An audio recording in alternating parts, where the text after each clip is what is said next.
Segue a versão corrigida do seu texto, conforme suas instruções. Imagine que é 1933. Você é dentista em Munique. Você construiu uma prática modesta ao longo de 20 anos. Eles são donos de um pequeno prédio de apartamentos na Schillerstrasse. Sua conta poupança no Bayerische Vereinsbank deve ser suficiente para uma aposentadoria confortável. Eles possuem moedas de ouro, Reichsmarks e títulos do governo. Eles fizeram tudo certo. Mas então, na manhã de 26 de abril, você abre o jornal e lê a portaria no 133 do Reichsbank. Todos os cidadãos são obrigados a entregar seu ouro. Saldos que excedam um valor insignificante devem ser depositados em instituições bancárias autorizadas. As violações serão punidas com multas e prisão. Sua conta poupança foi bloqueada 2 vezes nos últimos 18 meses. Sua residência agora está sujeita a uma nova taxa emergencial. Um imposto que você não aprovou, que não existia há 6 meses e cujo valor foi definido pelo próprio governo. Você se senta à mesa da cozinha e percebe algo que milhões de pessoas ao longo da história perceberam tarde demais. Você não possui nada. Aquilo que você pensa que possui, na verdade, não lhe pertence. Eles fazem a manutenção. Eles pagam impostos sobre isso. Mas quando o Estado entra em uma grave crise financeira, a distinção entre propriedade e administração desaparece rapidamente. Isso não é uma teoria. Isso aconteceu com todos os grandes colapsos financeiros da história moderna. Alemanha em 1923 e 1933, Illinois em 1933, Chipre em 2013, Grécia em 2015, Argentina em 2001, Venezuela a partir de 2014 e Líbano em 2019. O mecanismo pode variar, o resultado permanece o mesmo. Quando os governos se tornam insolventes, eles não desaparecem. Eles se alimentam uns dos outros. E eles se alimentam dos recursos mais visíveis, registrados e acessíveis de seus cidadãos. A pergunta que quase ninguém faz antes que as coisas fiquem críticas e que quase todos fazem quando é tarde demais é: o que eles não têm permissão para levar? Nota.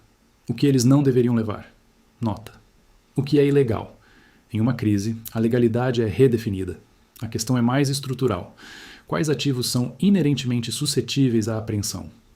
Este vídeo discute os mecanismos físicos e estruturais que neutralizam a apreensão, o congelamento e a conversão forçada de bens. Para que fique claro, isto não é um guia de preparação nem aconselhamento financeiro.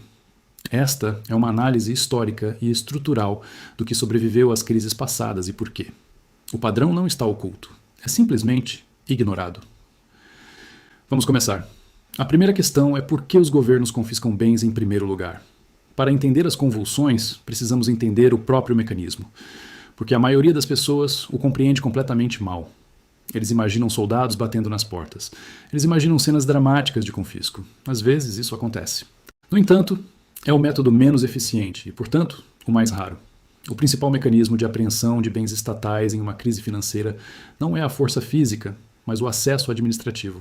Deixe-me explicar. Quando você deposita dinheiro em uma conta bancária, ele deixa de lhe pertencer. Do ponto de vista legal, você concedeu um empréstimo sem garantia a uma instituição financeira. O que você possui é uma reivindicação, um número em uma tela. Esta solicitação está sujeita às normas regulamentares do país em que seu banco opera. E essas regulamentações mudam em uma crise. Chipre, 2013. O governo não enviou soldados para dentro das casas das pessoas. Ela simplesmente mudou as regras durante um fim de semana. Depósitos bancários superiores a 100 mil euros foram convertidos à força. Os depositantes do Laik Bank perderam quase tudo o que excedia o valor segurado. Os depositantes do Banco de Chipre perderam 47,12% do seu capital. Do ponto de vista legal, não foi roubo. Foi o chamado resgate interno, bail-in, um termo que praticamente não existia no imaginário popular antes de 2013. O dinheiro foi preservado. As regras mudaram. Grécia, 2015. Os controles de capital foram introduzidos da noite para o dia.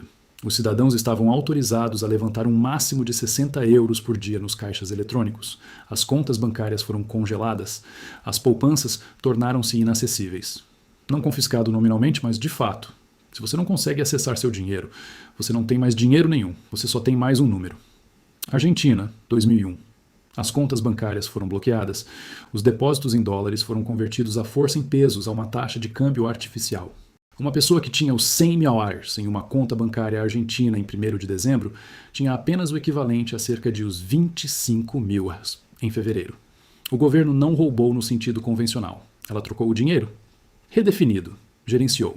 Esse é o padrão. Os governos não precisam confiscar seus bens se puderem redefinir, congelar, converter, tributar retroativamente ou simplesmente alterar as regras de acesso. A questão estrutural, portanto, é: quais ativos estão fora do alcance da administração judicial? As leis podem abranger tudo, exceto o que é praticamente inexequível. Existem 5 categorias com características em comum. Ou são portáteis, invisíveis e materiais. Existem num reino que o Estado não consegue alcançar nem física nem digitalmente. Ou estão no único recipiente que nenhum governo jamais conseguiu abrir. Vamos analisá-los.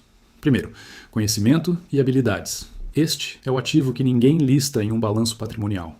É a reserva de valor mais segura da história da humanidade, a mais bem protegida contra confisco. Deixe-me falar sobre os acadêmicos judeus que fugiram da Alemanha entre 1933 e 1939. Médicos, engenheiros, físicos, químicos, músicos, matemáticos. Eles deixaram tudo para trás. Os bens foram confiscados ou vendidos sob coação a preços irrisórios. Contas bancárias foram congeladas ou desvalorizadas por meio de impostos. As empresas foram expropriadas. O ouro foi entregue. Obras de arte foram saqueadas. O que eles levaram consigo foi a única coisa que o Reich não podia carimbar, registrar, congelar nem confiscar: suas habilidades. Albert Einstein chegou aos Estados Unidos em 1933 praticamente sem nada. Em poucas semanas, ele já tinha um cargo no Instituto de Estudos Avançados em Princeton. Sua riqueza não estava em uma conta bancária. Estava em sua mente. Esse padrão se repete em todas as crises de refugiados, em todos os colapsos monetários e em todas as convulsões políticas. Entre os refugiados vietnamitas que chegaram de barco no final da década de 1970, os exilados cubanos a partir de 1959, a diáspora libanesa, os venezuelanos depois de 2015 e os sírios depois de 2011. Em todo caso, aqueles que se recuperaram mais rapidamente foram os que possuíam habilidades imediatamente requisitadas no país de destino. Um cirurgião continua sendo um cirurgião. Um eletricista continua sendo um eletricista. Um desenvolvedor de software continua sendo um desenvolvedor de software. A produtividade deles está ancorada no sistema nervoso. Nenhum decreto governamental pode apagá-los. Não se trata de qualificações formais. As qualificações são documentos que podem ser revogados ou perder a validade. A diferença reside entre conhecimento institucional e conhecimento funcional. O conhecimento funcional é universal. Aqueles que sabem soldar, programar, cultivar alimentos, consertar motores, negociar, ensinar ou diagnosticar doenças possuem um capital que perdurará em qualquer crise. De longe, a reserva de valor mais resistente a crises é algo que pode ser adquirido com tempo, esforço e disciplina. No entanto, quase ninguém considera a aquisição de habilidades como uma forma de proteção patrimonial, porque não consta no extrato da conta, porque nenhum consultor financeiro ganha comissões com isso. Em um ambiente permeado pela corrupção, a invisibilidade é crucial. Em segundo lugar, ativos físicos portáteis fora do sistema. O ouro tem servido como reserva de valor por mais de 5.000 anos. É denso, durável, reconhecido globalmente e divisível. Em sua forma física, não apresenta risco de contraparte, mas a forma como se possui o ouro determina se ele protege ou coloca em perigo. O ouro, guardado em um cofre bancário, faz parte do sistema. Em 1933, a Ordem Executiva 6512 exigiu que todas as pessoas depositassem seu ouro em um banco da Reserva Federal. A punição foi severa, a aplicação da lei não foi perfeita. No entanto, o ouro guardado em cofres registrados foi entregue. A resiliência de um bem físico à apreensão é inversamente proporcional à sua visibilidade institucional. Ouro que só você conhece exige uma busca física em um local específico. O mesmo princípio se aplica a outras reservas de valor portáteis, como diamantes de alta qualidade. Representam a forma mais concentrada de riqueza portátil. Os refugiados têm usado esses dispositivos para atravessar fronteiras. Isso tem a ver com física, pequeno, leve, discreto e valioso. Essas propriedades oferecem proteção natural. No entanto, essa categoria tem limitações. Está sujeito a perdas, roubos e riscos legais. Não existe nenhum ativo que seja simultaneamente líquido, seguro, visível e à prova de apreensão. Terceiro, ativos digitais descentralizados. O Bitcoin e outras criptomoedas descentralizadas semelhantes possuem uma característica única. Eles podem ser armazenados na memória. Uma carteira é controlada por uma chave privada. Isso pode ser representado como uma frase semente composta por 12 ou 24 palavras. A chave para a sua riqueza está na sua mente. Não existe nenhum objeto físico que possa ser confiscado, nenhuma conta que pudesse ser congelada, nenhuma instituição a qual uma ordem judicial possa ser entregue. Essa prática já foi adotada na China, Venezuela e Afeganistão, mas o Bitcoin tem limites claros. Primeiro, a volatilidade. Em segundo lugar, o risco técnico. Se a frase mnemônica for esquecida, os ativos serão perdidos irremediavelmente. Em terceiro lugar, os riscos regulatórios. As conversões para a moeda fiduciária estão sendo cada vez mais monitoradas e dificultadas. A máxima segurança contra apreensões muitas vezes tem como consequência dificuldades no dia a dia. Quarto, ativos estrangeiros em jurisdições estáveis. O poder administrativo de um Estado termina em suas fronteiras. Um cidadão argentino com dinheiro no Uruguai não perdeu nada, enquanto a moeda em Buenos Aires estava sendo desvalorizada. Durante a hiperinflação, alemães ricos mantinham ativos na Suíça. Durante a crise grega, o dinheiro fluiu para bancos estrangeiros. Muitas pessoas no Líbano perderam o dinheiro que tinham em contas locais. Aqueles que possuíam bens em Dubai, Londres ou Paris foram poupados. Trata-se de uma diversificação legal do risco jurisdicional. No entanto, existem obrigações de reporte e o risco de que jurisdições estrangeiras também se tornem instáveis. A Suíça, Singapura e outros sistemas jurídicos estáveis oferecem proteção. Quinto, capital social e redes sociais. Este é o ativo que nenhum economista conseguiu captar. As redes de escambo surgiram na Argentina em 2001. Aqueles que obtiveram sucesso tinham conexões e confiança. Após o colapso da União Soviética, o sistema de redes informais mostrou-se útil. Na Alemanha do pós-guerra, as mulheres organizaram ajuda mútua. A integração social foi crucial após o furacão Katrina.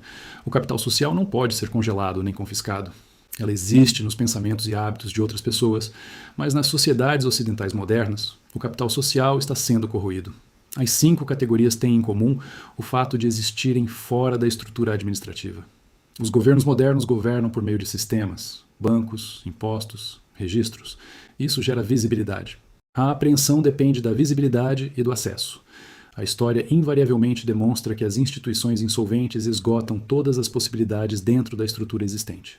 Boas intenções não mudam os números. Muitos países enfrentam atualmente altos níveis de endividamento. Os Estados Unidos estão atingindo trilhões em dívidas e pagamentos de juros. Desenvolvimentos semelhantes estão ocorrendo na Europa e no Japão. As opções são limitadas: inadimplência, inflação ou expropriação. Vamos lembrar do dentista de Munique. Ele perdeu muito, mas outro dentista, com domínio de idiomas, contatos em Zurique, economias em Genebra e grande capacidade, teve oportunidades. Em tempos de crise, as oportunidades são a única riqueza que importa.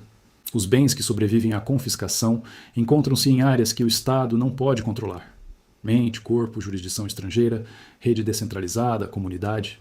Esta é uma análise histórica. Não se trata de aconselhamento financeiro. Não se trata de um incitamento à violação da lei. Cada geração acredita estar isenta desses padrões. Conveniência e segurança não são a mesma coisa. O produto mais conveniente é geralmente aquele que é mais fácil de obter. A questão é se os números estão corretos. Quando a matemática exige, a história ensina o que acontece. O padrão já está em andamento. Este canal analisa o passado porque ele nos ensinou tudo o que é importante. Se essa forma de pensar lhe agrada, você já sabe o que fazer.